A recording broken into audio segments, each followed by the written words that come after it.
Hello Bengali minister Tripura का जो बात करते हैं ना ठीक से सब समझ के बात किया करो, ठीक है। जनता का रक्षा करना, जनता का ख्याल रखना आपका काम है, ठीक है।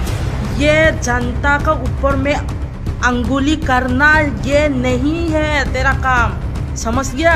किसने कहा? तेरा बाप ने कहा है क्या? सारा हम लोग का रियांग जाति ब्रो बांग्लादेश से आया हुआ है,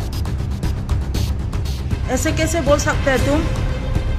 कितना साल में तुम पैदा हुआ है, तुम बोल सकता है ऐसा करके हम लोग को बांग्लादेश से आया है बोल के कैसे बोल सकते हैं तुम? ठीक से अच्छा से बात किया करो, मीटिंग में भी कहीं में भी, ठीक है। रियांग का ऊपर में अंगुली करेगा ना, ऐसा तेरा करेगा ना सीधा कर दूंगा, ठीक है। सब समझ के बात किया करो। वो मीटिंग वो रियांग बांग्लादेश नी फाइमी ये मीटिंग के ये बुमा यो आराम के काउ सा तों खुद समुइबा ब्रू बा के हा पकड़ी दे रियांग बा के हा पकड़ी दे काउ बा जाये सामै नहीं पकड़ी दे आंसर रिमै नहीं पकड़ी दे वो बंगालीपुरा नो वो बंगालीपुरा